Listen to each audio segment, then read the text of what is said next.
वंदे अजीज पाकिस्तान के खूबसूरत शहरों कराची, लाहौर, इस्लामाबाद, भालपुर, पेशावर, सियालकोट, दुनिया भर कोने कोने में जहां पहुंची मेरी आवाज सबको मैं कहता हूँ सुबह बखैर, गुड मॉर्निंग एंड अस्सलाम वालेकुम। आज है मंगल 5 रबीउल अव्वल 1446 हिजरी, सितंबर की 10 तारीख सन 2024 और आपने इस खूबसूरत सी सुबह का खास किया मेरे साथ। नाम है मेरा दिल। सनराइज शो में मेरा और आपका साथ हमेशा की तरह सुबह के 9 बजे तक। बहुत सारी इन्फॉर्मेशन, बहुत सारी बातें, आपकी पसंद का म्यूजिक, आप लोग के मैसेजेस लेकर अदील एक बार फिर से आपकी खिदमत में हाजिर है। उम्मीद करता हूँ सब खैरियत से होंगे, सुबह का आगाज अच्छा हुआ होगा और आप लोगों का वीक भी अच्छा गुजर रहा होगा। Very nice cloudy morning here in Karachi और आजकल मौसम एक बार फिर से बड़ा खूबसूरत हो गया है और हवा आज थोड़ी सी कम है बाय द वे, लेकिन फिर भी मौसम बड़ा जाज़िब नजर और पूरे दिन जो है वो काफी प्लेजेंट किस्म का जो है वो वेदर कल भी था। लेट्स सी आज जो ऐसा रहता है, यानी सुबह का आगाज 12 अच्छा हुआ है। प्रोग्राम में अगर आपको पार्टिसिपेट करना है आप मुझे ट्वीट कर सकते हैं with the hashtag sunrise with Adeel. इसके अलावा आप हमारी फेसबुक कम्युनिटी ज्वाइन कर सकते हैं और फेसबुक कम्युनिटी का नाम है द सनराइजर्स कम्युनिटी और वहाँ पे जाके हमारा मैसेज ऑफ द डे जो है वो पोस्ट हुआ होता है और वहाँ जाते ही मैंने अभी देखा है जो मैसेज, तो उसमें क्या लिखा हुआ है, रजीउल्लाह खान साहब का मैसेज आया हुआ है और कहते हैं अस्सलाम वालेकुम, today is my nephew's Mansoor Zubairi's happy birthday, please wish him with best wishes from Raziullah Khan, wicket keeper batsman lucky Razi. चलें जी भाई, बहुत बहुत मुबारकबाद आपके भतीजे मंसूर जुबैरी साहब को। वैसे तो आपने कल के मैसेज में हमारा वो किया हुआ है, लेकिन कोई बात नहीं, मैंने अभी जब अपना पेज खोला ये वाला कम्युनिटी पेज तो वहाँ सबसे पहले आपका मैसेज जो है मुझे नजर आया। तो आपके भतीजे को मंसूर जुबैरी को हमारी तरफ से सालगिरह की मुबारकबाद। इसके अलावा बड़ी रौनक लगाते हैं वैसे रजी साहब हमारी कम्युनिटी में। मैं देखता हूँ अपनी बड़ी तस्वीरें बड़े पोज वोज में, कभी साहिल समंदर में खड़े हुए हैं तो कभी अपने दफ्तर में खड़े हुए हैं फुल कोट टाई में बैंकर की तरह। So well done sir, well done, जबरदस्त। ओके, इसके अलावा हमारे आज अभी जैसे कहते हैं 2 बर्थडे विशेज है ना, वो जरा वो भी निपटा लेते हैं। एक तो जी बर्थडे विश आज अलीशबा की है, Alishba who is our listener from Lahore और शी हैज टर्न्ड 17 माशाल्लाह। Alishba happy birthday to you, आपको भी सालगिरह की मुबारक। डॉक्टर शैला माशाल्लाह जी 17 इयर्स, क्या बात है। और इसके अलावा हमारे एक और दोस्त हैं डॉक्टर हुमायूं, उनके साहबजादे छोटे साहबजादे जिनका नाम वजी जाफरी है और आज वो 13 साल के हो गए हैं। तो भाई उनको भी सालगिरह की बहुत बहुत मुबारकबाद। तो आज happy birthday Waji and wishing you wonderful teens. बहुत खूबसूरत टाइम होता है जिंदगी का। I hope you will spend that with responsibility. So ya enjoy man, enjoy your life. Alright, great, आगे बढ़ते हैं। कोई एक और बर्थडे भी है भाई, happy 10th birthday to my doll Aizal Jamal. भाई हमारे दोस्त जमाल अनवर साहब, उनकी साहबजादी की भी बर्थडे आज। भाई क्या बात है, आज तो सालगिरह ही सालगिरह है एकदम। 4 सालगिरह की विश हमने जो है प्रोग्राम का आगाज किया, तो आइजल को भी सालगिरह की बहुत बहुत मुबारकबाद और good wishes to the entire family. चलें जी, देखते हैं आज का पहला मैसेज हमें किसने किया है। हमारे पास अताउर रहमान साहब का मैसेज आया, कहते हैं अस्सलाम वालेकुम all the listeners, very interesting fact everyone should know to follow. Okay, वो कहते हैं आपने एक हिकायत शेयर की है, 3 simple rules in life, if you don't go after what you want you will never have it. Okay, आप जो चीज चाहते हैं अगर आप उसके पीछे नहीं भागेंगे तो वो आपको कभी नहीं मिलेगी। चलें, okay, if you don't ask the answer is always no. Okay, if you don't step forward you are always in the same place. Thank you so much, that's the rule of free. बहुत शुक्रिया sir. And then Malik कहते हैं, although I am not happy with the nation any more but would love to listen happy nation song through your programme in the hope of happy future, please play if possible. Happy nation, S of base, right. मेरे ख्याल से हमारे पास इतनी depth में गाने तो नहीं होंगे शायद अंग्रेजी के, लेकिन मैं देखता हूँ S of base, long time यार, सीरियसली सालों हो गए उनको जो है वो नहीं सुना होगा। ओहो जबरदस्त, ऑल दैट शी वांट्स, जबरदस्त। क्या बेस हुआ, इनकी गानों में क्या बीट हुआ करती थी, sorry beat, Ace of Base. ये भी स्कैंडिनेवियन बैंड था ना एक जमाने में यार। वैसे कितने स्कैंडिनेविया से बैंड और बड़े पॉपुलर आए थे 90s में। Of course I am not talking about Boney M and ABBA and all, ये तो चले वो बातें अपनी जगह हैं, लेकिन इवन 90s में ना Michael Learns to Rock, Ace of Base was very popular and Aqua, I am a बाबी girl, remember, Danish and who else, beyond, Icelandic. Anyway, चलें जी। फहीम अली खान कहते हैं अस्सलाम वालेकुम ब्रो, एंड आपने सूरह यासीन की आयत हमारे साथ शेयर की है. हम आज के दिन उसके मुंह पर मोहर लगा देंगे और उनके हाथ हमसे बातें करेंगे और उनके पांव गवाहियां देंगे उन कामों की वो जो करते थे. क्या बात है भाई, जबरदस्त. बड़ी सूरह यासीन जो है ना वो बड़ी जलाली सूरत है. कभी आप तर्जुमे के साथ इसको पढ़ें तो आपको अंदाजा होगा कि बहुत जलाल है इस सूरत में. सो या पढ़ते रहना चाहिए. बिल्कुल. रियाजुर रहमान साहब कहते हैं, आपने खबर शेयर किया हमारे साथ, the true cost of operating an Emirates Airbus A380. अच्छा, कहते हैं जी कॉस्ट तो लिखी हुई नहीं है, यानी कोई अमाउंट नहीं दिया हुआ, लेकिन उस पर एक तज्जिया किया हुआ है. बेसिकली कॉस्ट मेरे ख्याल से हो सकता है यहाँ पे उन्होंने मेटाफोरिकली इस्तेमाल किया, बिकॉज A380 दुनिया का जो सबसे बड़ा पैसेंजर जेट है, it's a very expensive aircraft to manage. और तभी आपको पता है कि दुनिया में बहुत ज्यादा एयरलाइंस ने इसको ऑर्डर भी नहीं किया. तो ऑफिशियली ये प्रोग्राम जो है अब एयरबस, अब now they do not manufacture A380 anymore. I think आखिरी मैन्युफैक्चर जो A380 है वो भी डिलीवर जो है गालबन हो चुका है. अच्छा जी, तो रियाजुर रहमान साहब कहते हैं the A380, the world's largest passenger aircraft, is undeniably impressive, but its operational costs are equally massive. The A380 future is an increasingly eco-conscious aviation industry remains in question. No doubt about that. Zaved साहब क्या कहते हैं जी, wildfire east of LA threatens 35,000 homes and buildings. वैसे यार वाकई Los Angeles और California में जो ये वाइल्ड फायर्स हैं, ये तो एक सालाना अब एक इवेंट बन गया है. यानी एवरी ईयर आप जो है वो आप सुन रहे होते हैं कि जी कैलिफोर्निया में मैसिव फॉरेस्ट फायर जो हैं वो लगी हैं और वहाँ का कुछ मौसम इस वक्त ड्राई हो जाता है, हवाएं तेज़ हो जाती हैं, जो कि इसको सपोर्ट करता है. ऑस्ट्रेलिया हुआ या फिर इट इज़ ऑस्ट्रेलिया के अलावा क्या कहते हैं, ऑस्ट्रेलिया, कैलिफोर्निया में, अब तो कनाडा में, हाँ कनाडा में बहुत रेगुलरली जो है वो ये आपको नज़र आ रही होती हैं वाइल्ड फायर. सो चलें जी, और क्या सीन है. और बिल्कुल जी, आज दुनिया की एंटरटेनमेंट और शोबिस की दुनिया की बड़ी खबर, एक बहुत बड़ा नाम, James Earl Jones, voice of Darth Vader, dies at the age 93. और जाहिर है हॉलीवुड के सिया फाम जब एक्टर्स की आप लिस्ट बनाते हैं तो उसमें जाहिर है जो टॉप के नाम आते होंगे, टॉप 10 में अगर हम बात करें तो डेफिनेटली उसमें जेम्स अर्ल जोन्स जो हैं वो उसमें शामिल हैं. अगर आपको इस वक्त नाम ये सुना ना भी लग रहा हो, लेकिन अगर आप इनकी तस्वीर देखेंगे तो शायद आप पहचान जाएंगे कि अरे मैंने इनको कहीं देखा है. So multiple award winning actor हैं और ज़ाहिर स्टार वॉर्स सीरीज में इन्होंने अपनी आवाज़ जो है वो लैंड की थी. सो बड़ा नाम, और अब इस दुनिया में जो है वो नहीं रहे. और कहते हैं जी, Jones won 3 Tony awards including 2 Emmys and a Grammy as well as honorary Oscar in 2011 for Lifetime Achievement Award. ये टोनी अवार्ड जो है ये बेसिकली थिएटर के हवाले से जो है ये दिए जाते हैं और इस कहना चाहिए कि थिएटर का इक्विवेलेंट है ऑस्कर, क्योंकि theatre is big in America ना. आप कभी जाएं और वाकई यार बड़ा ज़बरदस्त थिएटर वहाँ पे जो है वो होता है. सो एक दफ़ा मेरा भी इत्तेफाक हुआ है कैनेडी सेंटर में थिएटर देखने का, लखाजो फोल्ला, लेकिन बड़ा ज़बरदस्त सीन होता है यार.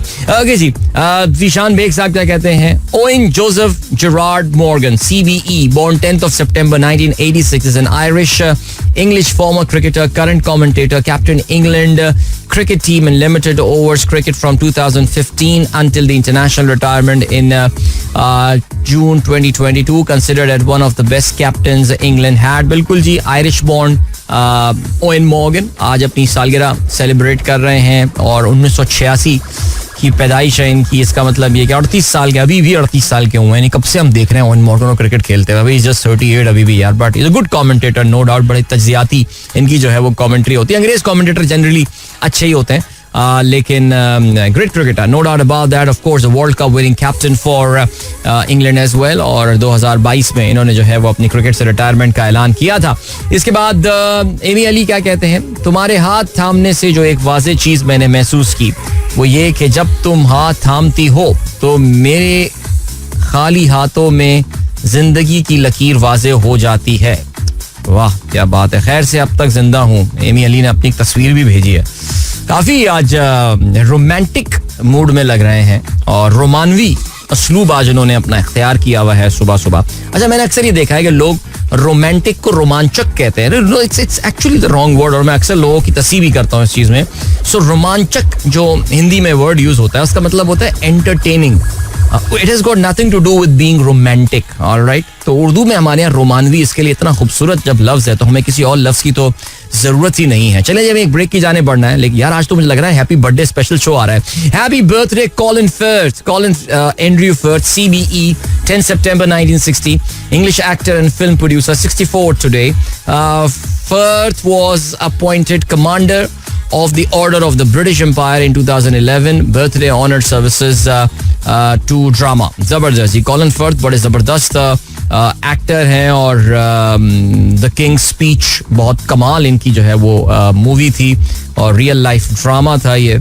इसके अलावा और भी बहुत सारी मशहूर अंग्रेजी फिल्मों में जो है कॉलिन फर्थ ने एक्टिंग की है और he turns 64 today. Pride and Prejudice, Bridget Jones Diary, इसके अलावा I think Tinker Tailor Soldier Spy, one of the movies I think. And या जबरदस्त, ग्रेट. चलें जी, आपको अभी हम लिए चलते हैं ओ लव एक्चुअली. नाइस. अभी लिए चलते हैं आपको ब्रेक की जाने. मिलते हैं इस ब्रेक के बाद. Don't go anywhere and keep listening. Welcome back guys, एक बार फिर से खुशामदीद. This is the Sunrise Show with me Adil and good morning. जिन दोस्तों ने प्रोग्राम अभी ट्यून इन किया है. Alright, वानिया का मैसेज आया है. वानिया के स्कूल में आज डिफेंस डे सेलिब्रेशन हो रही हैं और चलें जी, and she is wearing green for the defense day. चलें जी, I'm sure Numan you will have a word with Vania about this and okay. Asif हयात साहब ने कुछ अशार शेयर किए, दो हैं इनफैक्ट. कहते हैं विल नून लीग से something like this when Nawaz Sharif would leave once again to London. अच्छा, अशार क्या हैं? दोनों जहां तेरी मोहब्बत में हार के, वो जा रहा है कोई शबे गम गुजार के, वीरा है मैं कदा गम सागर उदास हैं, तुम क्या गए कि रूठ गए दिन बहार के. नहीं, मेरा नहीं ख्याल के मियाँ साहब के कारकुनों को मियाँ साहब से कोई ऐसी उम्मीदें हैं कि वो कोई बड़ी सख्तियां झेलेंगे और बर्दाश्त करेंगे. मियाँ साहब वो कहते हैं ना कि आप फिर से मुझे छोड़ के जाने के लिए आओ. मेरे ख्याल से ये ज़्यादा सही मुशरा बैठता है, बिकॉज आपको पता है कि अच्छी डिस्ट्रैक्शन पाकिस्तान में कल रात जो है वो क्रिएट की गई है. और आपने कल देखा कि पाकिस्तान की तारीख में एक और अनप्रेसिडेंटेड वाकया हुआ है कि कौमी असम्बली के अंदर घुस के पाकिस्तान के, आपको पता है कि कानून के मुताबिक जो कौमी असम्बली का परसेंट है, यानी वो एरिया जो कि कौमी असम्बली के अहाते में भी आता है, वहाँ से किसी भी serving member of national assembly को गिरफ्तार नहीं किया जा सकता. लेकिन कल रात जो है वो एक डेफिनेट पर्ज हुआ है ऑन PTI लीडरशिप, कामयाब जलसे के बाद संगजानी के. और ये भी हमने एक नई पाकिस्तान में रिवायत जो है वो देख ली है. अब सुबह अब दिन निकलेगा तो पता चलेगा कि क्या स्पीकर कौमी असम्बली जो है उन्होंने इसकी इजाज़त दी थी. अयाज सादिक ने अगर ये कहा है तो एक और बड़ी खतरनाक रिवायत जो है वो एक तो बनने वाली है. और अब जो एक और चीज़ आने वाली है वो ये कि आपको पता है कि कल पाकिस्तान के तीसरे बड़े सूबे खैबर पख्तूनख्वा के चीफ मिनिस्टर काफ़ी घंटों जो है वो गायब रहे, लेकिन अलग सुबह वो पेशावर पहुंच गए हैं. ये बात कंफर्म हो गई है.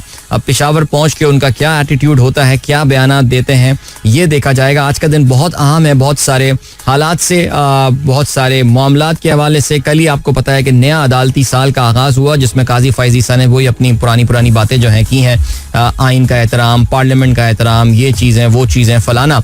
अब उसी रात में जो है आपने देखा कि पाकिस्तान तहरीक इंसाफ के जो MNAs हैं, सर्विंग MNAs को कौमी असम्बली से जो है वो गिरफ्तार किया गया है. किस कानून के तहत अभी हमें पता नहीं है. शेर अफजल मरवत सबसे पहले टारगेट किए गए, फिर उसके बाद शुएब शाहीन की वीडियो आई, फिर बैरिस्टर गौहर हुए और फिर रात में कहते हैं कि जी अंधेरा करके शमे गुल करके कौमी असम्बली की जो है वो मास्क लोगों ने धावा बोला और बाकी जितने PTI के लोग अंदर बैठे हुए थे उनको वो किसी सीक्रेट डोर से निकाल के जो है वो ले गए हैं.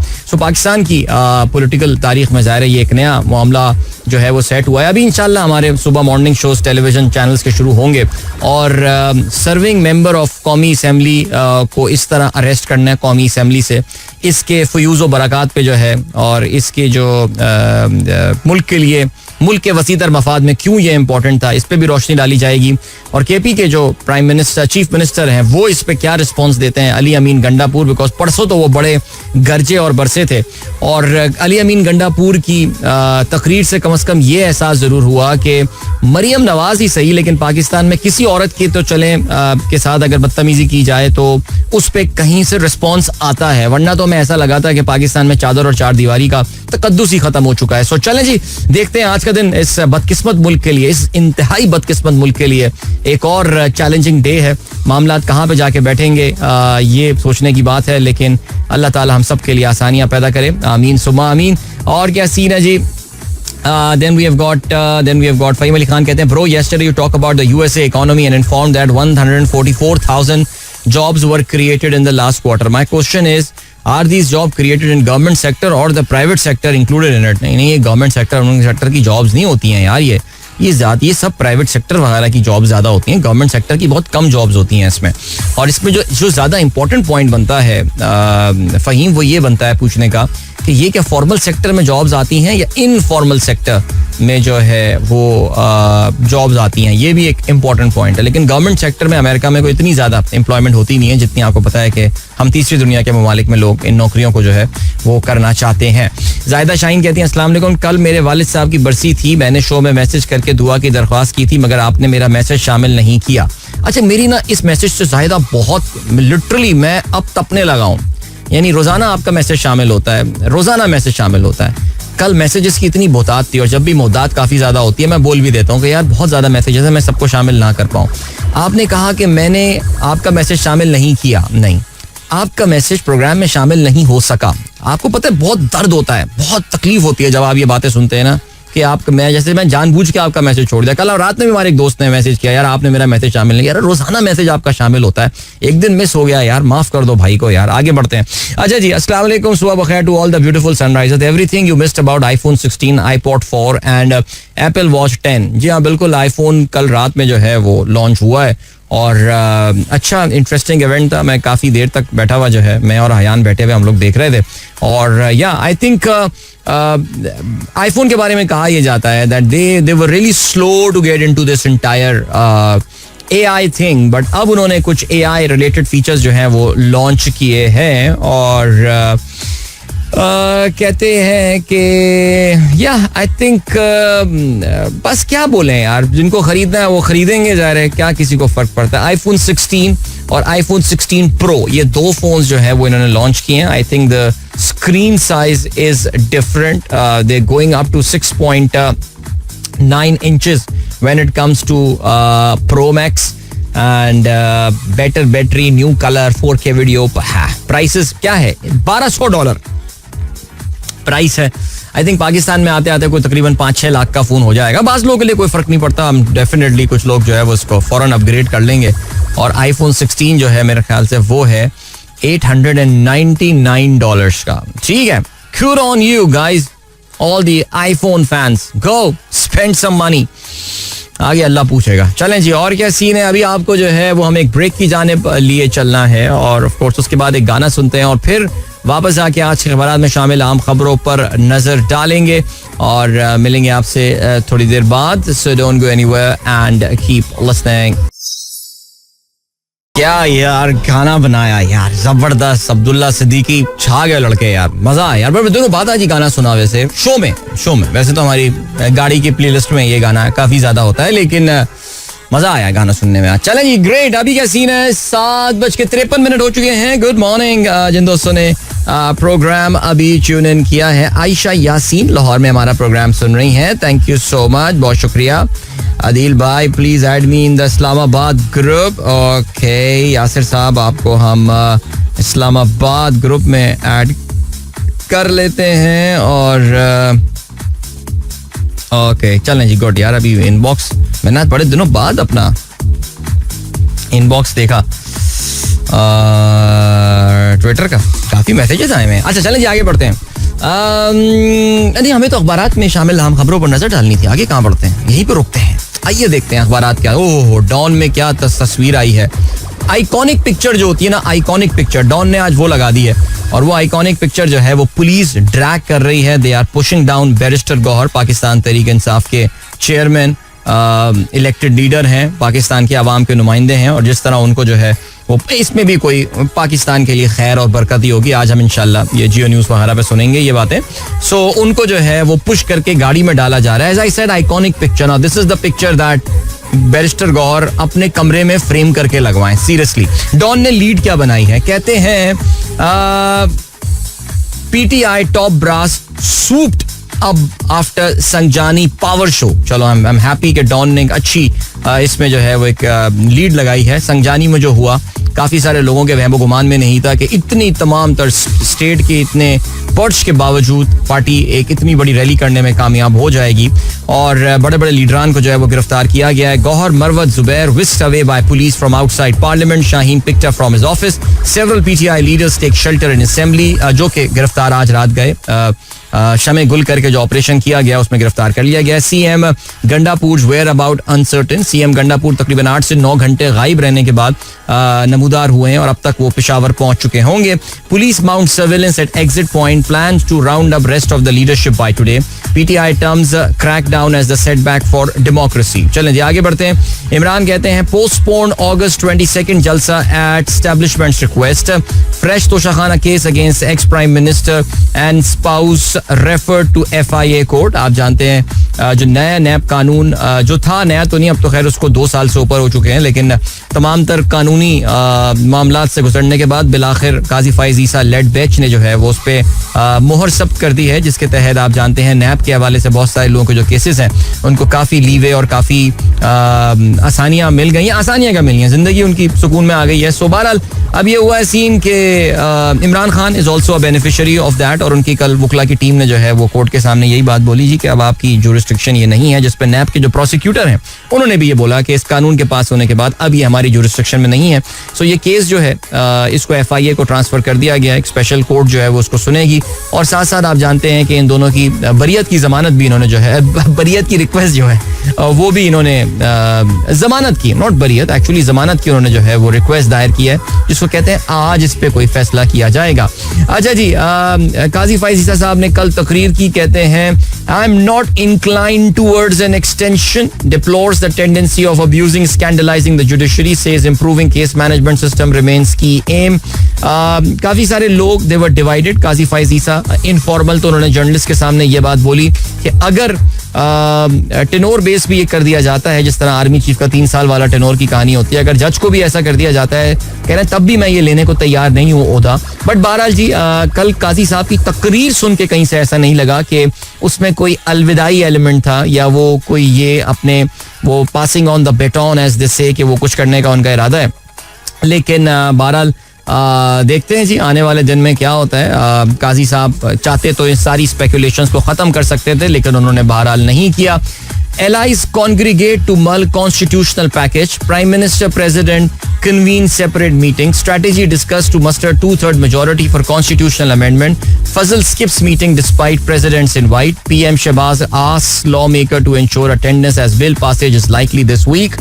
सबसे important point ये आप जानते हैं कि एक आईनी तरमीम तो आएगी.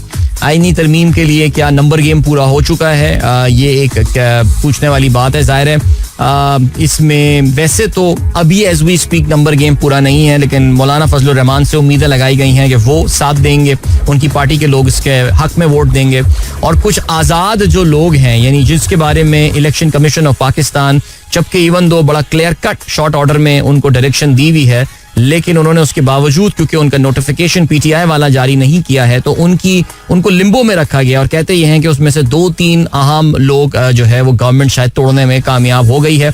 Eight the end of the day as I said, ये सब कुछ डिपेंड करता है सुप्रीम कोर्ट का जो डिटेल जजमेंट आने वाली है, और उस डिटेल्स बिकॉज अभी इस आईनी तरमीम के पास होने में और काजी साहब की एक्सटेंशन, तमाम जजों का ओहदा 3 साल बढ़ा देना, ये सब उसमें ये सुप्रीम कोर्ट का जो डिटेल जजमेंट आएगा, बिकॉज उसमें बज़ाहिर ऐसा लगता है कि इलेक्शन कमीशन ऑफ पाकिस्तान को जो है वो काफ़ी निशाना बनाया जा सकता है तनकीद का और उनकी मिसकॉन्डक्ट का, और उस मिसकॉन्डक्ट के लिए क्या सज़ा तजवीज़ की जाती है that remains to be seen. Alright जी, आगे बढ़ते हैं. और क्या सीन है? मोहसिन नकवी को सेनेटर के ओहदे से हटाने की दरख्वास्त पर एतराज खत्म. ओके. इसके अलावा कर्ज मंजूरी का अहम वक्त, IMF ने पाकिस्तान में नया नुमाइंदा लगा दिया. शहबाज राना साहब की रिपोर्ट है. कहते हैं इदारा करंट अकाउंट खसारे के गलत मफरूजे पर पाकिस्तान को नया कर्ज लेने पर मजबूर कर चुका. मकासद पर शुकूक गहरे हो रहे हैं. डार का गुस्सा जायज. शराइत IMF की साख को मुतासिर कर रही है. ओके जी. और क्या खबर है? एक्सप्रेस का ये लिखना है. हसनात मलिक की ये रिपोर्ट है. हुकूमत का मुजव्वज़ा जुडिशल पैकेज ताहाल इबाम का शिकार. जस्टिस मंसूर का नोटिफिकेशन जारी ना होना. काजी फाइज ने रिटायर होने का वाज़े इशारा कर दिया. एग्जीक्यूटिव सूरत हाल का फ़ायदा उठाकर मुजव्वज़ा कानून साजी से मजीद कमज़ोर कर रही है. बहरहाल जी, हसनात मलिक साहब का मैं कल व्लॉग सुन रहा था. उसमें तो वो काफ़ी अब कॉन्फिडेंट दिखाई दे रहे थे कि काजी साहब is going to stay. Matiullah जान साहब is confident that he will not, but let's see क्या होता है. आगे बढ़ते हैं जी.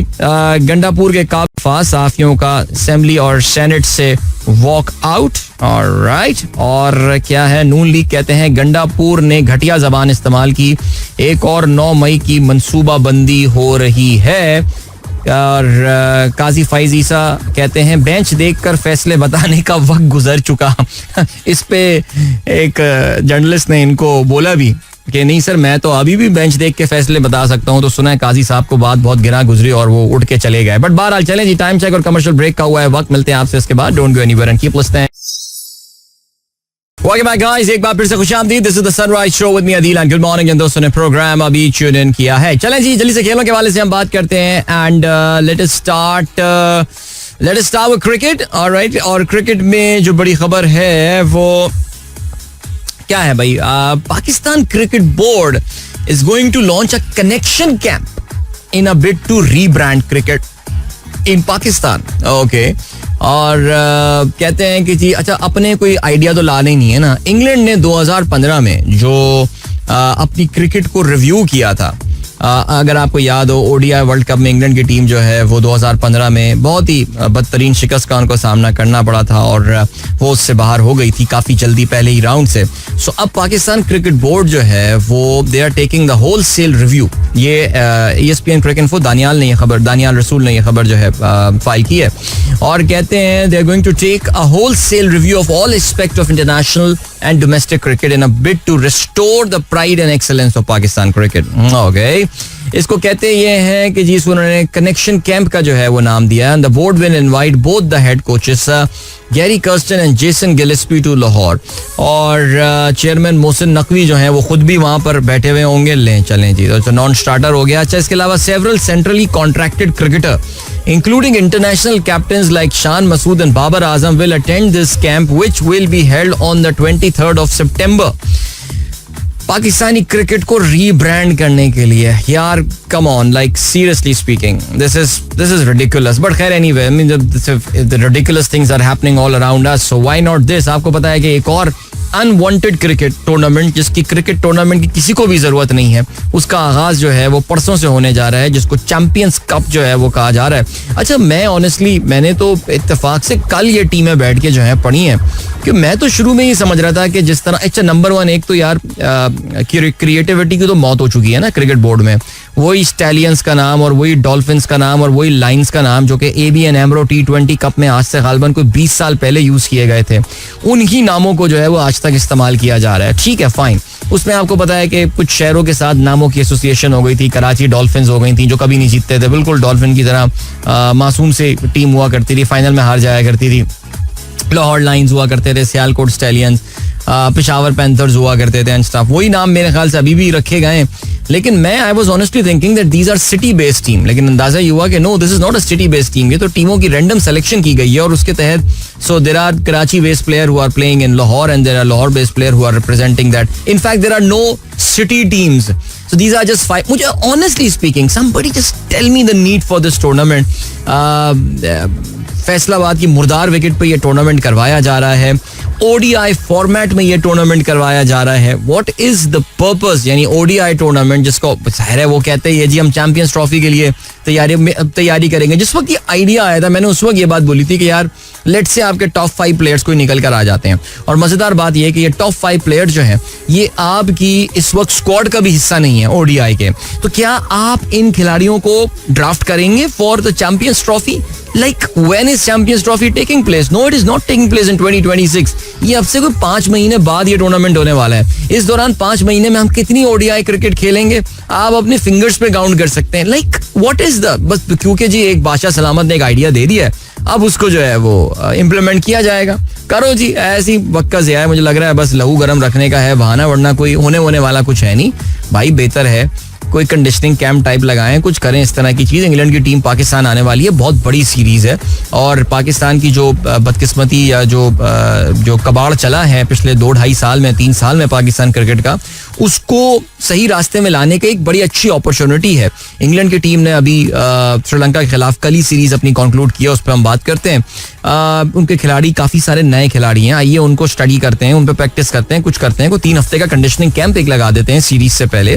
लेट्स प्ले इन मुल्तान जहाँ पे ये मैचेस होने वाले हैं. एक मैच है वहां पर होगा. Do something like that. Why wasting time on these unwanted tournament? Seriously speaking क्या कहानी है, क्या हो रहा है बाहर? और फिर कहते हैं जी क्रिकेट नीचे जा रही है, फिर कहते हैं जी कनेक्शन कैंप लॉन्च किया जाएगा पाकिस्तान क्रिकेट की टीम, पाकिस्तान क्रिकेट को रीडिफाइन करने के लिए. चलो जी आगे बढ़ते हैं. रीडिफाइन हो गई है वैसे पाकिस्तानी क्रिकेट. अब we are just second third tier cricket team now. That's the redefinition sir. आगे बढ़ते हैं जी. ओवल में कल इंग्लैंड और श्रीलंका के दरमियान सीरीज का खत्म हुआ, और श्रीलंका ने अपनी तारीख का 4था इंग्लैंड में टेस्ट मैच जो है वो जीता, और 219 रन का ताक़ुब उन्होंने सिर्फ 2 विकेटों के नुकसान पर कर लिया. What a brilliant knock by Pathum Nissanka का, जिन्होंने एक सेंचुरी, ना सिर्फ सेंचुरी स्कोर की बट बड़ी बर्क रफ्तार 100 की स्ट्राइक रेट से ऊपर की उन्होंने सेंचुरी स्कोर की. 124 गेंदों पे 127 रन, जिसमें 13 चौके और 2 छक्के शामिल हैं. इसके अलावा कौशल मेंडिस ने 39 रन बनाए 37 गेंदों में. एंजेलो मैथ्यूज 61 गेंदों पे 32 रन बनाए उन्होंने, और सिर्फ 2 विकेटों के नुकसान पर इंग्लैंड श्रीलंका इस टोटल को चेस करने में कामयाब हो गया. नेचुरली सीरीज तो श्रीलंका पहले ही हार चुका है, लेकिन एक बात जो माननी पड़ेगी वो ये है कि श्रीलंका ने फाइट अच्छी पुटअप की है. आई थिंक श्रीलंका की टीम ऐसा लगता है कि वो जो एक रीबिल्डिंग के प्रोसेस से पिछले कोई 2-2.5 साल से गुजर रही थी, अब they are very close to the completion of that project. And I think खिलाड़ियों को अपने रोल समझ में आ गए हैं, खिलाड़ियों की स्ट्रेंथ समझ में आ गई है, and they are actually looking quite good.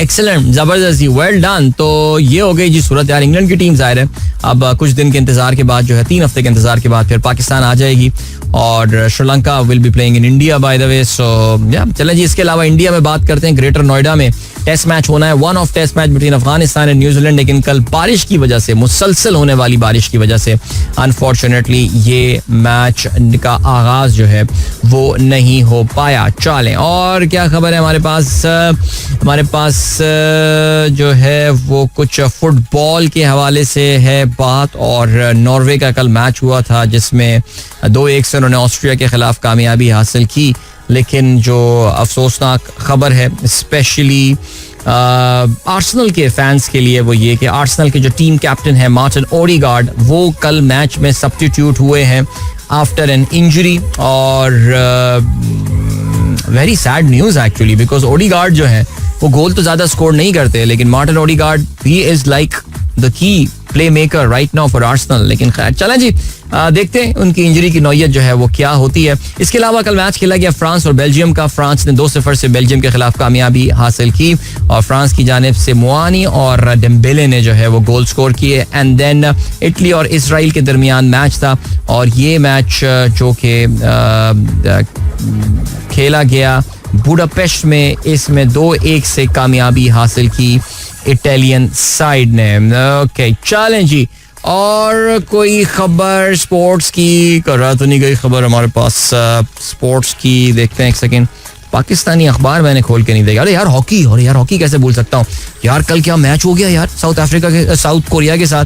दूसरा मैच था, याद है पाकिस्तान मलेशिया से पहला मैच 2-2 से बराबर हुआ था. We were leading 2-0 at one point in time, we gave up our lead, और कल का गेम तो कमाल हो गया यार, आखिरी मिनट में 3 गोल स्कोर हुए आखिरी मिनट में, यानी into the last minute south Korea was leading 1 गोल, पाकिस्तान ने गोल स्कोर किया, फिर पाकिस्तान ने एक और गोल स्कोर कर दिया और फिर साउथ कोरिया ने एक और गोल 8 सेकंड खत्म होने से पहले मैच जो है ना वो मैच जो है वो ड्रॉ कर लिया. सो हार्ड लक यार, क्या कह सकते हैं. और दूसरी जानिब अगर बाकी मैचेस की बात की जाए तो चाइना ने जो है वो शिकस्त दी है.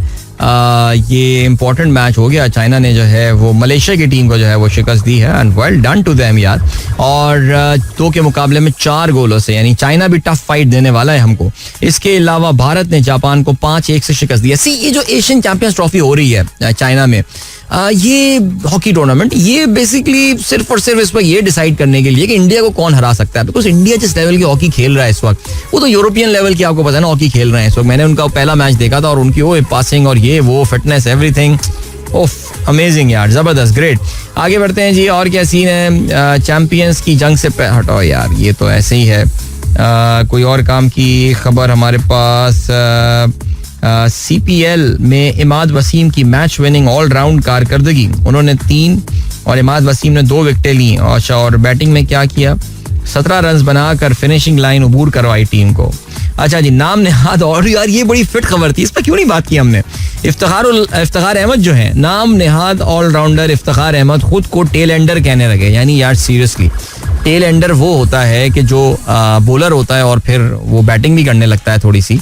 लेकिन यार इसको तो हमने खिलाया है. आपको पता है कि बहुत सारे हमारे मिड जिसे कहना चाहिए कि मिडिल के जो बैट्समैन होते हैं, उनकी बलि चढ़ाई गई है इफ्तिखार को टीम में रखने के लिए. बलि चढ़ाई गई है लिटरली उनकी, लेकिन मिडिल ऑर्डर बैट्समैन की, कि यार ये तो एक बैटिंग ऑलराउंडर है. तो अब इफ्तिखार को अब अंदाजा ये हुआ है अपने 40वीं सालगिरह के बाद कि यार मैं तो एक्चुअली एक टेल एंडर हूँ. यानी यार क्या मजाक है क्रिकेट के साथ, सीरियसली. अभी लिए चलते हैं. I mean this is why we are in this mess. ये कोई हादसा नहीं है कि ये अचानक हो गया.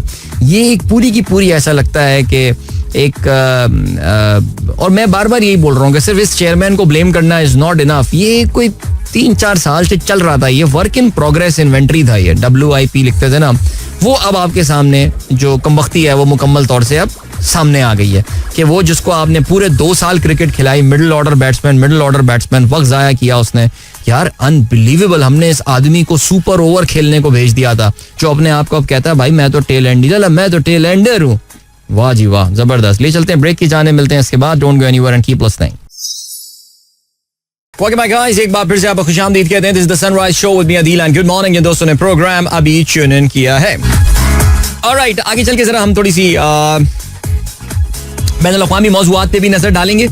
लेकिन अभी जरा हम थोड़ा सा यार फेसबुक पे मैसेजेस पे देख लूं. काफी सारे मैसेजेस यहाँ पर जमा हुए हैं. अच्छा भाई, ये बोर्ड बेसिन माफ कीजिएगा सनसेट बुलेवार्ड की तरफ जो है, मैंने सुबह आप लोगों को कयूमाबाद का तो बताया था. अगर आप कयूमाबाद से कुरंगी जाने का इरादा है तो बराए मेहरबानी उस रोड को ना लीजिए. आखिरी खबरें जो मेरे पास आई थी उसके मुताबिक कुछ सड़कें वड़कें बंद की हुई हैं. आज कोई प्रोटेस्ट का सीन चल रहा है कराची में. पूरे मुल्क में इस वक्त ज़ाहिर आपको पता है एक बेचैनी और एक इस तरह अफरा तफरी किसी कैफियत नजर आती है. लेकिन यहाँ पर एक तो ये कि कराची का एक पॉश इलाका sunset boulevard, defence housing authority, वहाँ पे कुछ कंटेनर्स लगा के इस रोड को बंद किया गया है. अब इसकी वजह क्या हो सकती है मुझे पता नहीं. लेकिन दूसरी जानिब कोरंगी रोड जो है, जो कोरंगी इंडस्ट्रियल एरिया को लिंक करती है, जो रोड कयूमाबाद से, वहाँ पे भी जो है वो कुछ इस वक्त सड़कें बंद की हुई हैं.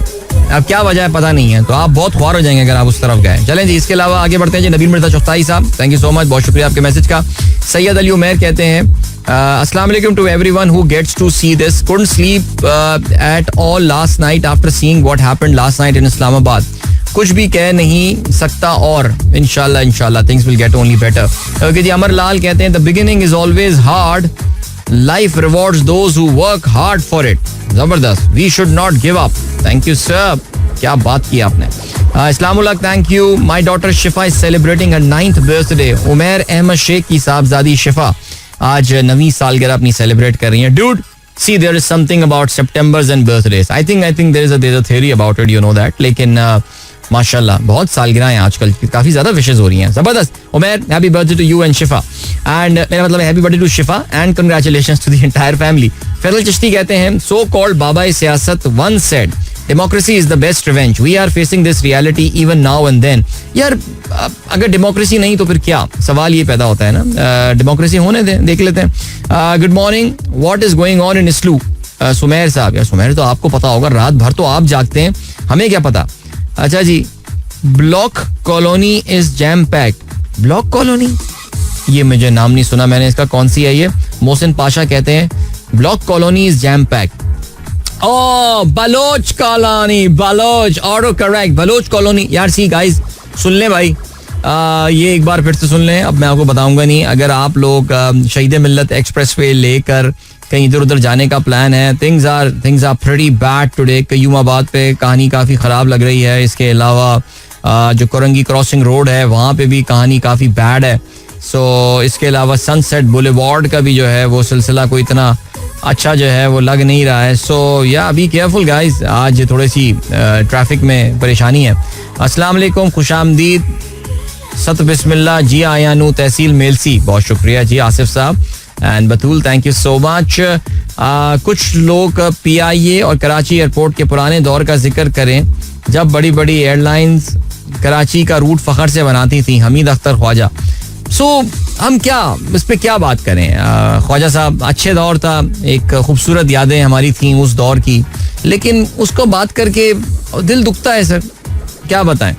आपको पता ना मिडवे हाउस जो ये होटल था, इसका नाम मिडवे क्यों था? बिकॉज ये मिडवे पड़ता था ना एयर में. कराची जो है एक बड़ा मेन ट्रांसिट रूट हुआ करता था.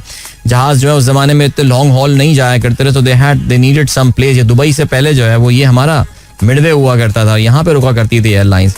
यानी हमने यही सुना है कि ये जो स्टारगेट वाला एरिया है यहाँ पे सुबह लोग वॉक कर रहे होते थे, गोरे गोरियां, चहलकदमियां, कैबिन क्रू, कॉकपिट क्रू वहाँ चहलकदमी कर रहा होता था. यार क्या ज़माना था सर. बस अब रो जाएं ख्वाजा साहब, मुझे बताइए. इसके अलावा हाउस सारा, लव फ्रॉम रूहानिया एंड अनाबिया. सारा इज़ फाइन माशाल्लाह, आज सुबह उठी हुई थी और बातें चल रही थी उनके साथ. अली जवाद कहते हैं, अदील ब्रदर आप ये बताएं कि जॉब के साथ बंदा अगर अपना बिजनेस स्टार्ट करे, कोई पार्ट टाइम बिजनेस, तो करना चाहिए या नहीं करना चाहिए, या जॉब छोड़ के सिर्फ बिजनेस करे? नहीं, ऐसा बिल्कुल ना कीजिए. जॉब छोड़ के अगर आपका कोई एक्सपीरियंस नहीं है बिजनेस करने का, तो आप कभी भी ये ना कीजिए. आप साइड बाय साइड इसको चलाइए, अपने बिजनेस को थोड़ा सा आप स्केल अप कीजिए. यानी ऐसे जगह पर वो आ जाए कि जहाँ पे आपको लगे कि आपका जो ये बिजनेस है वो आपके जो घर के बेसिक खर्चे होते हैं ना, बेसिक खर्चे जिसमें ज़ाहिर है बच्चों की फ़ी, खाना, सौदा, बिजली का बिल, ये सारी चीज़ें, गैस का बिल, इंटरनेट का बिल, ये भी तो यूटिलिटी है ज़ाहिर है इंपॉर्टेंट. अगर वो कवर कर सकता है तो फिर उसके बाद आप सोच सकते हैं. लेकिन कभी भी do not plunge into it without any planning. So ya तो अब्बू ने पैसा बहुत दिया हुआ, ससुर का बहुत पैसा हो, ऐसा कुछ सीन हो, वो एक अलग कहानी है कि अनलिमिटेड कैपिटल मिल रहा है आपको. लेकिन अगर आप लिमिटेड कैपिटल के साथ बिजनेस स्टार्ट करना चाहते हैं नौकरी के साथ, तो पहले उसको थोड़ा सा स्केल अप कीजिए और फिर उसके बाद इस बारे में सोचिएगा. Please elaborate about oil and gas reserves. यार ये ऐसी छोड़ दें भाई. ये आपको पता है कि ये खबर जो ऑयल एंड गैस रिजर्व्स की आई है, ये किसी कंपनी की जानिब से रिलीज नहीं हुई है. चलो भाई, अगर कोई कंपनी बता रही होती है हमें, ये सिक्योरिटी जराए से आए हैं, सिक्योरिटी जराए से, ज्यादा खुश होने की जरूरत नहीं है. ठीक है, अपनी किस्मत फूटी हुई है, याद रखिएगा. बोर्ड बेसन माई कुलाची इज ऑल्सो ब्लॉक्ड. क्या हो गया है यार, बोर्ड बेसन भी ब्लॉक्ड है? ये तो बड़ा कोई बैड सीन चल रहा है. ये आई थिंक बोर्ड बेसन इसकी वजह से तो ब्लॉक नहीं है कि माई कुलाच. यार कुछ है कहानी, क्या है ये, क्या कंटेनर्स क्यों लगाए हुए हैं ये? यहाँ तो कोई प्रोटेस्ट भी नहीं हो रहा PTI का, फिर क्या सीन है? Hi Adeel, it's me Shayan and Tanzeela. Adil uncle, we are on our way to school listening to your show. We are in grade 5 and 2. Our Baba is your big fan. आपके बाबा को मेरी तरफ से सुर्ख सलाम. अच्छा जी, इसके अलावा नाजायज और गैर कानूनी हुकूमत कानून की खिलाफ वर्जियों की बातें कर रही है. क्या जमाना आ गया है. मुनीर अहमद अबुल कासिम. अली आतिफ सईद कहते हैं, government is in panic mode. IMF is not coming till October. Iran sued Pakistan in demanding $18 billion in fine for IPI. And Chinese are not interested in reprofiling debt. अच्छा, इसमें अब ईरान वाली खबर का तो मुझे पता नहीं है Ali Atif, but yes I think एक चीज जो क्लियर होती जा रही है वो ये है कि October could be a possibility. But yes, Pakistan की गवर्नमेंट को वो जो IMF ने होमवर्क दिया हुआ था उसको करने में बहुत दिक्कत हो रही है और काफ़ी ज़्यादा जो है वो इनको प्रॉब्लम हो रही है. बट लेट्स सी क्या होता है. Yes, they are in trouble, इसमें कोई शक नहीं है. इकोनॉमिक हालात चाचा PMLN कुछ भी बोलते रहे, लेकिन थोड़े चैलेंजेस जो हैं वो ज़रूर हैं. IMF की ये डील जो है और PIA की सेल, ये दो चीज़ें हैं जो कि अगस्त में निमट जानी चाहिए थी और दोनों चीज़ें जो है वो अगस्त में नहीं हुई हैं. अच्छा जी, इसके अलावा उमेर बाबर कहते हैं my most favourite song of Coke studio season 14. इसके अलावा उरूसा कहती हैं हर चीज़ में सेल टैक्स, वो भी 18% और उसके बदले सहूलियात 0. Okay, and then Umair Ahmed Sheikh कहते हैं what is the usual format of songs that are played at radio. This are MP3 format bro, MP3 चलाते हैं. Massive road truck blockage at board बेसन, एनीवन नोज द रीजन. कोई हड़ताल ही हो रही है, कोई मुझे लग रहा है कोई एहतजाज हो रहा है. Never argue with stupid people, they will drag you down to their level and then beat you with the experience. क्या बात है सर, क्या बात है. Welcome back guys, एक बार फिर से खुशामदीद. This is the Sunrise Show with me Adil and good morning. जिन दोस्तों ने प्रोग्राम अभी ट्यून इन किया है, चलें जी. आज अफसोसनाक एक और खबर आई है फ़लस्तीन से. हमास का ये कहना है कि इसराइल ने एक और स्ट्राइक की है जिसमें 40 लोग जो है वो शहीद हुए. और इसराइल का कहना यह है कि उन्होंने एक कॉल उनके एक टेररिस्ट सेल को जो है वो टारगेट किया है. But this part was in the humanitarian zone. ये उस जगह पे था कि जहाँ पे कुछ डेजिग्नेटेड ह्यूमैनिटेरियन जोन है जहाँ पे इमदाद वगैरह पहुंचाई जाती है. Just so unfortunate यार, with how much impunity they are doing this. 40 लोग एक हमले में जो है वो शहीद हुए हैं फ़लस्तीन में. This death toll just keep increasing and increasing. ज़ाहिर है आज आप जानते हैं कि अमेरिका में सदारती डिबेट जो है वो भी होने वाली है. और जो मैं कल भी इस हवाले से बात कर रहा था कि शायद अमेरिकी इलेक्शन जो कि नवंबर के आप जानते हैं कि पहले हफ्ते में होंगे, उसमें this would be before that, this would be the last speech या डिबेट जिसे आप कहते हैं प्रेसिडेंशियल डिबेट, ये आखिरी होगी. और इस वजह से दोनों तरफ से बड़ी ज़ोरदार तैयारी और ज़बरदस्त दबंग किस्म की तैयारियां जो है वो हो रही होंगी. नेचुरली इस चीज़ के हवाले से कल जब इस वक्त हम शो में आएंगे, जब शो शुरू करेंगे, तो उस वक्त ये डिबेट अपने या तो ख़त्म हो चुकी होगी या अपने अख्तामी मराहिल पर होगी. लेकिन ज़ाहिर है कल सुबह early morning if you really want to watch it you can tune in there. ये आपको ऑनलाइन भी आराम से मिल जाएगी, टीवी चैनल्स पे भी जो है वो आ रही होगी और अपने शो में भी जो हमें सवाल जिक्र करते रहेंगे. ज़ाहिर है उसमें फ़लस्तीन का जिक्र जो है वो भी आना है नेचुरली, और इस हवाले से ज़रूर बात होगी. हमें इस बात का पता है कि अमरीकी जो रियासत है वो अपनी एसेंस में ज़ायनिस्ट है. वो इसराइल को किसी भी हाल में, अगर आप समझते हैं कि कोई भी यानी ये दोनों पार्टीज, रिपब्लिकन से तो खैर आप उम्मीद लगा ही नहीं सकते, it's a very conservative movement. और आपको ये भी पता है कि जो इवेंजेलिकल क्रिश्चियंस हैं उनके लिए इसराइल की, इवन दो जीसस क्राइस्ट को बकौल उनके मजहबी अकायद के मुताबिक जो कत्ल करने वाले लोग थे वो भी यहूदी थे, लेकिन उनके अपने अकीदों की वजह से जो इवेंजेलिकल क्रिश्चियंस हैं जो बाइबल पे बहुत ज़्यादा एतकाद रखते हैं, उनके लिए इसराइल जो है ये जो यहूदी हैं they are more acceptable than perhaps Muslim there. So बहरहाल वो एक अलग का भी डिस्कशन है, इसको बाद पे जो है वो नजर डालेंगे. लेकिन बाकी अगर आप इसराइल, क्योंकि अमरीकी रियासत की असास जो है वो क्रिश्चियनिटी की बुनियाद पर रखी गई है, इस वजह से उनकी जो डीप स्टेट है, उनकी जो अपनी इस्टेब्लिशमेंट है वो इसराइल के बहुत करीब अपने आप को मानती है. और कल ज़ाहिर है ये डिबेट में सवाल भी आएगा और आपको दोनों के दरमियान एक ममासलत नजर आएगी. इनफैक्ट आपको डोनाल्ड ट्रंप जो है वो ज्यादा सख्त गिर मौक़िफ़ जो है वो इसराइल के हक में और फलस्तीनियों के खिलाफ ज्यादा सख्तगीर मौक़िफ़ लेते हुए नजर आएंगे.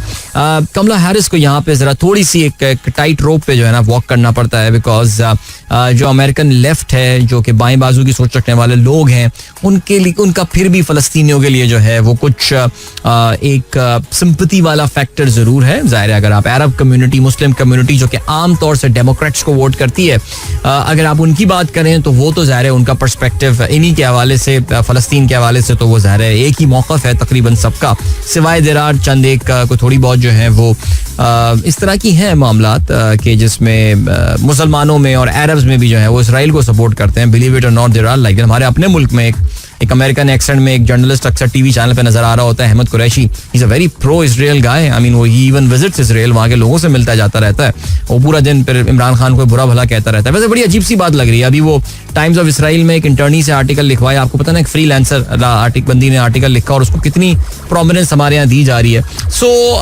बहरहाल चलें जी, तो ये मामलात हैं जी. आज ये डिबेट होगी और काफ़ी इंटरेस्टिंग रहेगा. I am so looking forward to that. और it would definitely set the course for the rest of the election. और या लेट्स सी जिक्र करेंगे, जरूर करें कल के प्रोग्राम में, तो इस हवाले से जो है वो हम जरूर बात करेंगे, बिकॉज आप ये भी जानते हैं कि अब दोनों के दरमियान जो पोल्स हुए हैं, जो ओपिनियन पोल्स आ रहे हैं, उसके मुताबिक it's almost head to head. वो कहते हैं ना, it's a toss up between the two people. और कल मैंने जिक्र किया था न्यूयॉर्क टाइम्स और सियाना कॉलेज वाला जो पोल है, उसमें ये है सूरत हाल. सो या बाकी मुख्तलिफ पोल्स हैं, वो मुख्तलिफ बातें कर रहे हैं, लेकिन आपको ये भी पता है कि ये पोल्स जो हैं वो ज़्यादा अक्सर ऑथेंटिक या सही साबित नहीं होते हैं.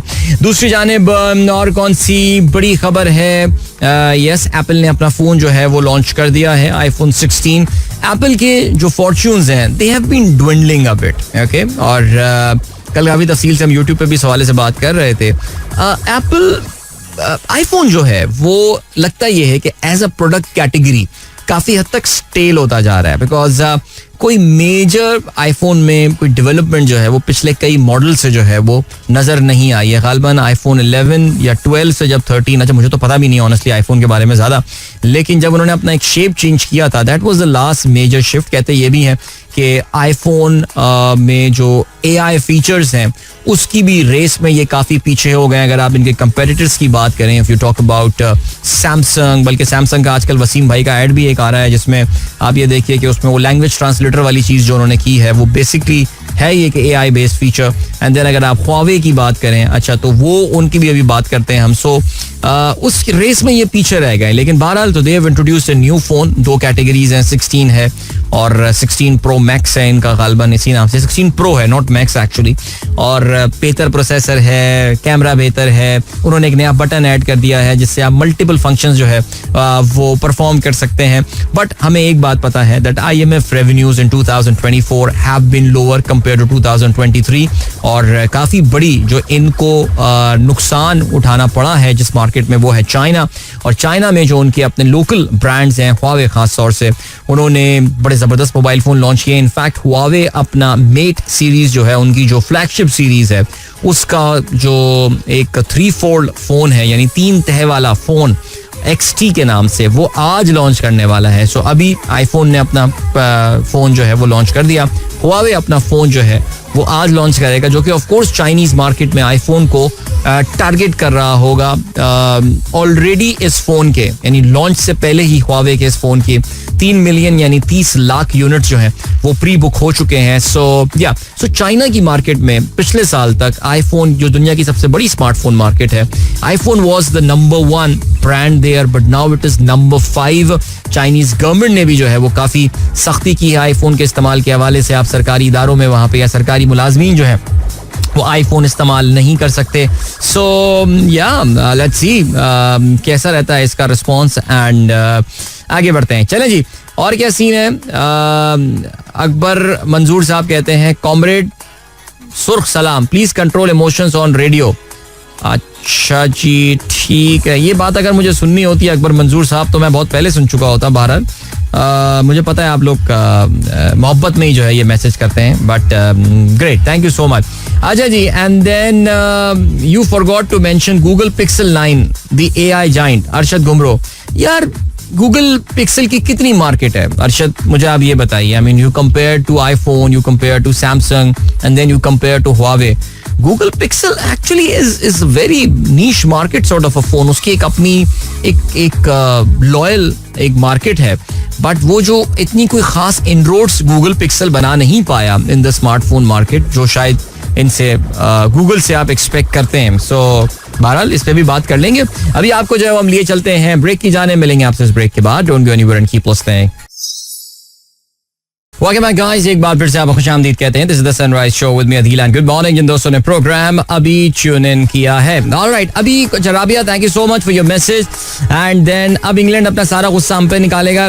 माजिद मुमताज कहते हैं बिल्कुल निकालेगा जी. इसके अलावा I was thinking about the benefits of giving income tax in Pakistan. I have found one. I use metro bus Pindi from Rawalpindi Saddar to Blue Area and daily back for ₹60 only. This is the job of the government. वाकई seriously यार, that is the thing. इसके अलावा Baloch colony is slow but moving. चलें जी, that is very good.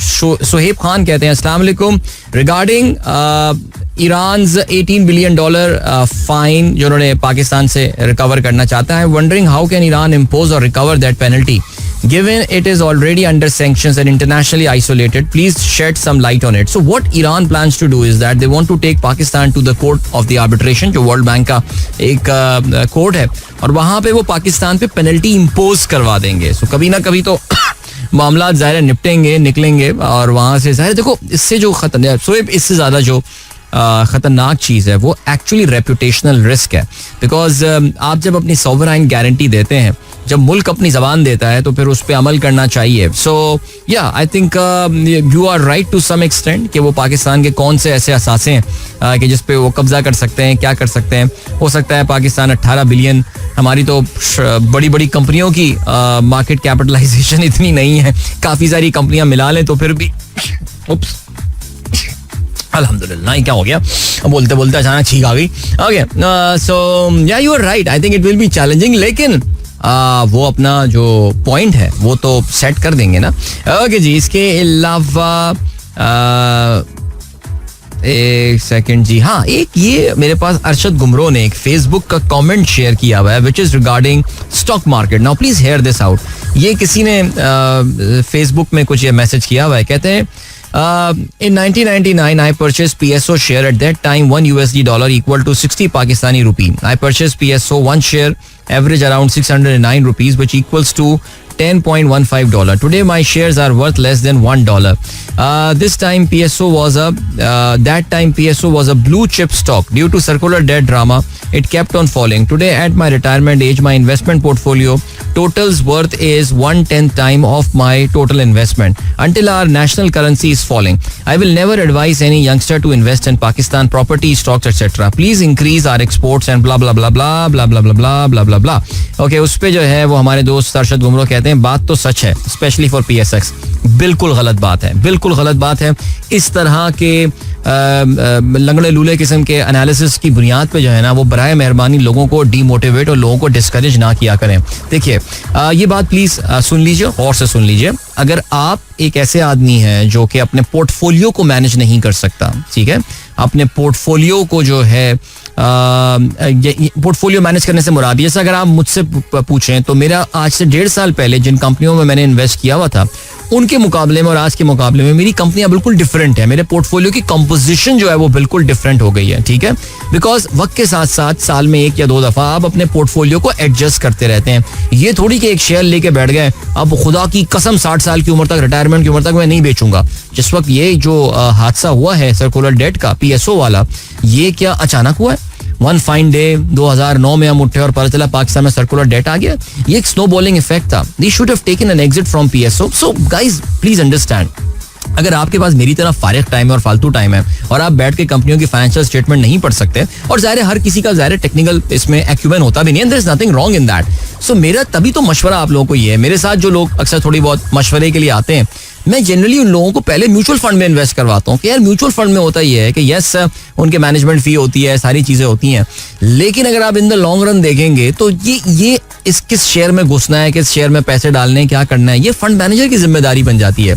सो बराए मेहरबानी अब अगर 1999 में ये शेयर लेके बैठे, यानी 25 साल अगर मैं एक शेयर लेके बैठा रहूंगा, फिर तो यार मेरे ख्याल से, अच्छा what if I do the same thing about Hewlett Packard share, alright, या मैं आपको कोई 10-12 99 वो .com बूम के टाइम था, मैं आपको जो है ना वो उस वक्त और भी जैसे कहते हैं कि शेयर्स की एग्जांपल दे सकता हूँ. याहू का शेयर लेके बैठ जाते हैं आप उस वक्त ना, आप कहते हैं यार 30 साल बाद कुछ भी नहीं बचा मेरे पैसे. भाई निकलो मार्केट से, फुटो, शेयर कंपनी के हालात ठीक नहीं है. तभी तो कहते हैं कि हमारे दोस्त ये टर्मिनोलॉजी बड़ी अच्छी, एक बड़ी अच्छी लाइन यूज करते हैं, इन्वेस्ट व्हाट यू अंडरस्टैंड. जो आप समझते हैं आप उस पर इन्वेस्ट करें. So guys make a portfolio, ठीक है, पोर्टफोलियो जिसको एडजस्टेबल पोर्टफोलियो बनाए, वक्त के साथ साथ उसमें तब्दीलियां लाते रहें. कौन सी कंपनियां, अब साजगार जो है, आज से क्या 2 साल पहले कोई आपको साजगार में इन्वेस्ट करने का कहता तो क्या आप इन्वेस्ट करते? आप कहते हैं यार हैवल कौन सी गाड़ी, पता नहीं, हमें तो ग्रेट वॉल मोटर नाम भी नहीं सुना, वो सुनील मंच ही बोलता रहता है, मैंने तो पहले जिंदगी में कभी नाम नहीं सुना. इस वक्त आप चेक कीजिए यार कहां से कहां उनका शेयर पहुंच गया. So many other companies I can name, जो कि शायद 2 साल पहले हम उनको देखते भी नहीं थे, लेकिन इस वक्त वो हर पोर्टफोलियो में जो है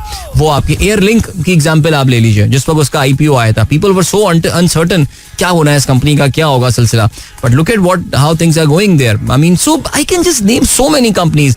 सो प्लीज अगर आप इन डिस्कशंस में नहीं पढ़ सकते, have faith on your fund manager. ठीक है जी, आप म्यूचुअल फंड खरीद लीजिए, इक्विटी फंड खरीद लीजिए, और क्योंकि उन लोगों का तो यार ओढ़ना बिछोना यही है ना, जो फंड मैनेजर बैठा होता है पूरा दिन बैठ के हमारी तरह वो कोई बैठा हुआ गेम थोड़ी खेल रहा होता मोबाइल फोन पे. वो पूरा दिन बैठ के यही कर रहे होते हैं, ये शेयर ले लो, ये बेच लो. फिर then there are so many products now यार. There are money market funds and there are balance funds and there are commodity funds as well. तो यार इस तरह करें. ये प्लीज ये कह देना कि पाकिस्तान में इन्वेस्ट का तो मैं किसी को खुदा की कसम नहीं बोलूंगा, नहीं, ये प्लीज ना करें. ये एक बहुत ही लूजर सोच है. Don't be a party to this particular mindset and mentality. Pakistan with all its flaws, अपनी तमाम तर खामियों और खराबियों और मुश्किलात के बावजूद, Pakistan offers some very good investment opportunities. Don't let them go. Alright, so please that's आज के शो का टेक अवे ये है. Arshad, thank you so much for sharing that. मैं ये गुस्सा आप पे नहीं कर रहा था. मैं ये गुस्सा जिन अंकल ने अपने रिटायरमेंट के टाइम पे पीएसओ के शेयर का ओनर हो रहे हैं, मैं उन पे कर रहा था. तो या ठीक है, समझ में आई ना बात. चलें जी, वक्त आ गया आप लोग इजाजत लीजिए. अपना बहुत ख्याल रखिए. इंशाल्लाह मेरी आप लोगों से मुलाकात कल सुबह एक बार फिर होती है. Till then, good bye, God bless, अल्लाह हाफिज एंड पाकिस्तान जिंदाबाद. This is Mira FM 107.4.